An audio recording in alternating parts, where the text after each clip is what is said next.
today I want to continue on this sort of series I started on survival mode for the middle class. And with the previous video, I only realized in the middle of the video that, hey man, this is actually quite big because, if you remember, or if you haven't watched it, please watch the previous video that is clearly titled, survival mode for the middle class. And I didn't realize that I'm actually touching on very big themes. It took one of the viewers to say, wow, I did not realize that we come so far with survival mode. I mean, if you look at our history as Black people in this country, from colonization to apartheid, the fact that we are this age, I'm 50 now, and I have very, very, very few, if at all, examples of a stable, relaxed Black woman or Black man that is not in survival mode, that is not in hustle mode, that is not in hustle culture. And, it's all good and well that we are here because what can we do? This is the history we inherited. This is the reality we find ourselves in, but it doesn't have to be like that. We don't have to stay here. We have to be that generation that starts moving from survival mode slowly into stabilization, largely because it's just not working for us. We are getting burnt out, emotional burnt out, chronic fatigue syndrome, numbness, we are overnumbing. I mean, if you look at some of the things we do to numb, our alcohol intake, our obsession with social media, our obsession with trends, anything to numb us. And that's because that's what survival mode does. You can't do anything else. It's either you are hustling, surviving, overworking, doing, literally surviving, putting food on the table, worrying about the next paycheck, worrying about the next thing. And so whenever you get a moment to rest, you don't actually rest. You are scrolling social media, you are overperforming wellness, you are showing off things that you have no business showing off. It's just, there's a lot going on. And what I said in the previous video is that it is survival mode by its very nature is such that it's for short term, and it is not the energy we build anything with, which is why we can't build as Black people in South Africa. There's nothing that we are building. We have had this government that we have for the past 30 years, and there's nothing really we can point to that, yes, we have built this, yes, we have built that. We've actually been, as a government as the government of the day, all they're trying to do is to manage the survival mode, with welfare, SASA, and creating these jobs that really, most of them are meaningless.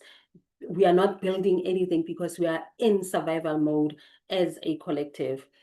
For us to build, this is why, if I can just use AfriForum again, I don't know how many times I always use AfriForum in my teachings. If I can use AfriForum as an example, the reason they're able to build what they're building, to contribute whatever amount they're contributing as a nation or as a tribe, and building the university they've just built, is because they are not, strictly speaking, in survival mode. They're in a stable to expansion stage.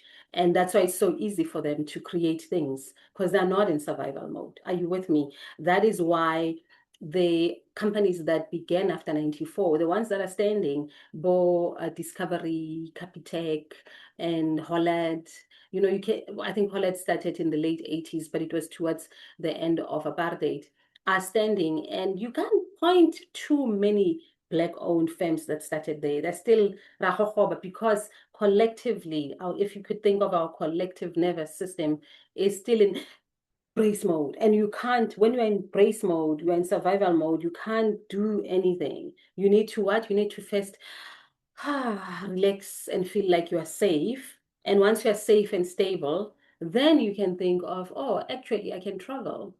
I can take a sabbatical for a year or for 6 months and travel to places I've always wanted to travel, or to take time off to rest, or to take time off to look after my baby, to take a 2-year maternity leave looking after my child. I'll go back to work, and this is why it's people who don't look like us who can do such things, because they are unstable to expansion ways of being.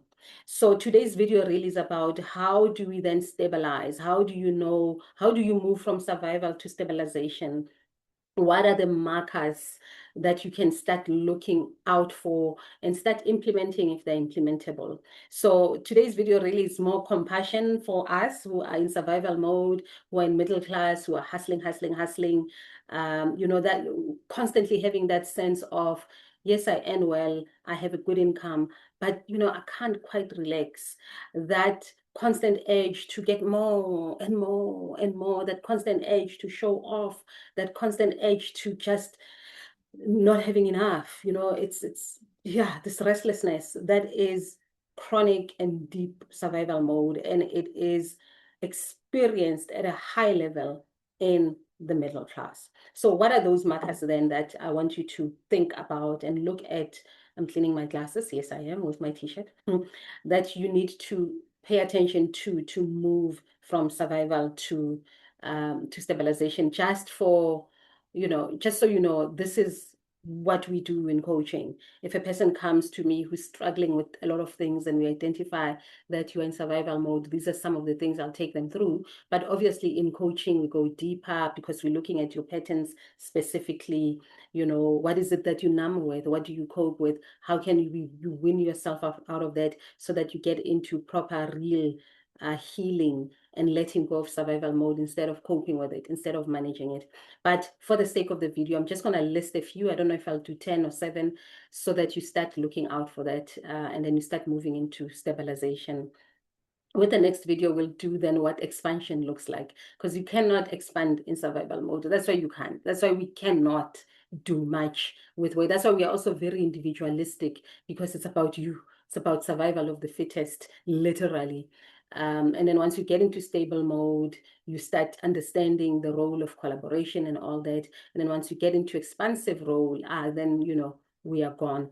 And as individuals and also as a collective, we are still very, very much in survival mode. I don't care how much you earn. I don't care what estate you live in. For as long as you do not have, you cannot say, I can leave this for the next year so that I can just take a little break, and do that without feeling guilty, without feeling fear, without feeling like you are dropping an entire ancestry, then you are in survival mode. Okay, so let's go through the list of things, and let me just get to my classes and then just go through some of my notes. So these are not so much the things you do, but rather the things that you begin to experience when you begin to move from survival to stabilization. So the first thing is your relationship with fear.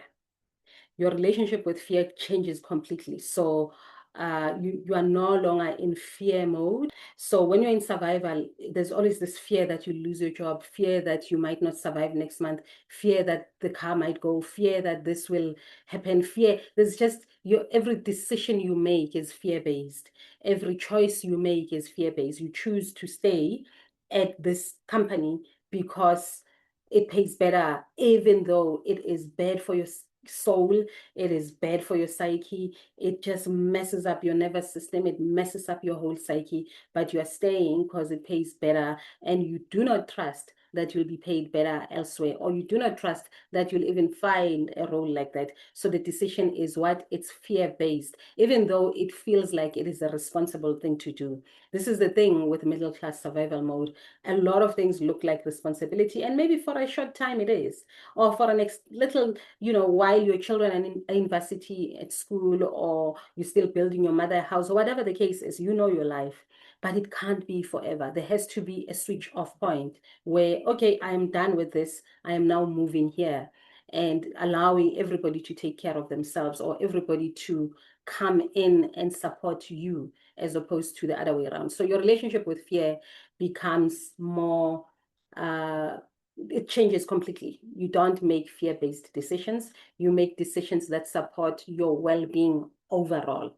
So whenever something scary is here, you can name it straight. For I am scared, or I'm afraid if I leave now, it's going to disturb this and this and this and that. So for that reason, I will stay until 2028. Are you with me? So there is a clear thing. It's not a generalized global sense of fear of everything. Are you with me, somebody? So you are slowly moving towards stabilization if your relationship with fear changes. It doesn't become reckless where you are fearless, where you do childish things of job hopping and doing little snacks, but it becomes, okay, I'm scared if I do this now, it's gonna do this, but then I have a timeline, a time frame that I will stop doing this at such and such a time. Okay. The other thing is that you know that you are moving away from survival mode to stabilization is your relationship with responsibility, which I've sort of touched on now. You understand what you are responsible for and what you are accountable for, and you know why you're doing certain things. I'm doing this because if I stop, my younger sister or my whatever you're taking care of will be kicked out of school. So for that reason, I will stay. But at some point, I'm going to leave this because it is not good for my body. It is not good for my health. I am dying. I am not coping. I am drinking too much, or I am overworking, or whatever the case is. So at some point, this responsibility needs to move on to someone else. You know for a fact what's yours and what's not yours. So you're not overwhelmed by the burdens of black tax, for an example. You have proper conversations with those that you are responsible for, and you have timelines that, okay, by the time you're done with this, I'm gonna start pulling this away because I'm not well. And I know that what I'm saying is probably going to sound new or foreign to certain people because we've never allowed ourselves to think like that. We've always just taken these burdens and put them on our heads without even thinking twice. And that is a classic case of survival mode. So your relationship with responsibility and those that you are responsible for is going to shift a little bit. Number three. Number three, this is a classic one because growing up, people, you know, when someone makes it or buys a new car or gets something big, and then they start acting funny, they start, you know, proving themselves or whatever. And we'd always say things like, Haibo, a lot of people are still there where they're still in proving mode. I want to prove to you that I deserve to be here. I want to prove to you that I worked hard to be here. It's almost like your system, your psyche does not believe that you actually made it. So when you move from survival mode to stabilization, you no longer need to prove. You no longer need to tell people what you're driving, where you're staying, what you're doing, how much you're earning. Even the, you know, those low-key brag moments that they do, especially on Facebook. At least on Instagram, is straight up. I'm bragging, I'm dressing, I'm at this place, I'm eating this. And Instagram, you know, leans towards that. On Facebook, there's those low-grade brag moment where people talk of how highly favored they are, or you know, it's just never ending, but it's low grade, but you can see that it's brag, it's proving and I deserve to be here. I'm proving to you that, you know, I might come from rags, but now I'm in riches. Still survival mode, still restless, because you don't actually believe it yourself. So it's like you see me, do you see, like, do you see me, do you see that I was here, now I'm here? Yeah, that is very, very survival mode. Once you stop doing that, then you are moving slowly into, I am allowed to be here. It's okay to be here. It's okay to travel the world. It's okay to eat at this restaurant. It's okay to be here without showing the whole world. But yeah, you stop proving to people where you are. And then you start to sit comfortably in it because you are there. You are there. You know how you know that you are there? Because you are there. You are there, so you do deserve to be there. Okay, so number four, resting. And this is a big one. It's a big theme. It's a big topic in my coaching sessions. It's a big topic in the healing and wellness space and coaching, the whole thing of rest. People think they're resting and they're not. Sitting the whole weekend watching, binging Netflix, that's not resting.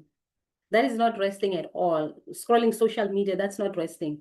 Resting is literally doing nothing, allowing your body to do what your body needs to do. Going out in nature, going camping, going and sleeping, um, allowing yourself to be. And the fact that we can't do that tells you that we are in deep survival mode. I mean, my hand is up for years and years, years. I'm telling you, years, I could not rest. Even now, I have a very weird relationship with rest. It's much, much better. It's way, way better. But for years, I could not rest. I could not even sit still. Are you with me? I would be in my house and I would be walking around the hele dag, just standing up. You just, the sense, the idea of just sitting still felt like a threat. And those were the years when I was an entrepreneur, when I was in the hardcore business world, trying to build businesses, when I was trying to build LPB. And if you have been following this channel from inception, there was a time where I was reading from my memoir, and I share a lot about that era where I was a hardworking, fast-moving entrepreneur. Those days, I was in survival mode. I was in hustle culture. I was constantly anxious. Rest was not even an option. Now it is. It is not even an option. It is part of the process because that's what healing does. When you heal, you start to understand that rest is not something you earn. It is part and parcel of the process. You rest so that you can go further. You don't rest because you've ended. So your relationship with rest is going to change. The more you start resting without feeling guilty, without feeling like you must earn it, you can't rest until you wrote the third book type of thing. And I'm not saying that there are no moments where you have to push hard. There are moments where, I mean, for an example, I am writing my third book. There are days or weeks where I am in full on writing energy mode.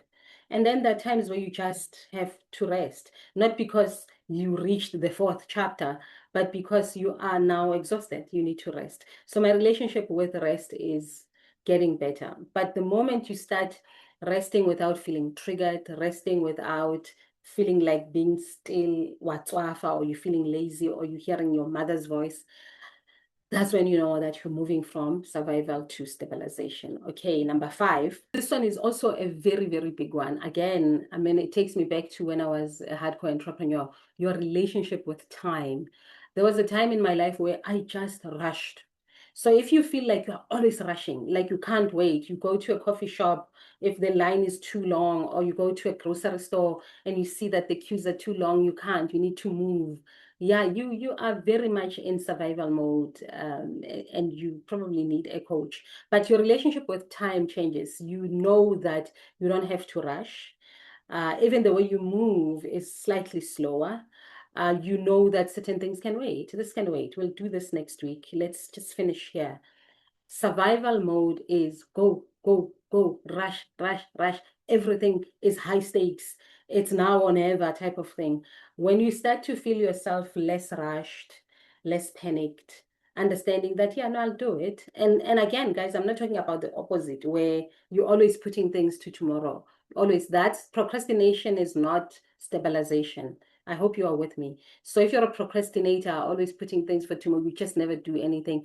I'm not talking about you. I'm talking about moving from a highly rushed life to let me sleep on this. Let me think about this instead of taking decisions here and now today. Let me think about this. Let me get back to you tomorrow. And you do get back to a person tomorrow, and you do it the next day. But your relationship with time, that sense of agency, disappears when you are moving from survival mode to stabilization mode. And number six is also a big, big one. It's that sense of, you know how once you get your master's degree, now you want a PhD. From a PhD, you want this. From this, you want that. Or from this middle management, you want to be senior. From senior to this, like there's this steps. It's a feeling. You're just constantly climbing and climbing and climbing. And I know it feels like it's the right thing to do. And if that's how you are wired and it makes you happy and you feel like you need to do that, by all means. So I'm not talking to someone who loves that. I'm talking to, because if you don't do it, you're going to feel like you are left behind. So number 6 is about when you start to be happy with where you are without needing anything more unnecessarily. So you're not needing anything more because your neighbor has it or your colleague has it. Luana, you must just have it. Or because if you are staying here, you feel, you start to twitch a bit, you start to twitch. Yeah, then you know that you are still in survival mode. But if you allow yourself to be in a space in your life and actually live it, instead of managing it for you, I have to write the third book. I have to do this. I have to do that. Otherwise, I'm that person with two books, or I'm that person who has not completed this.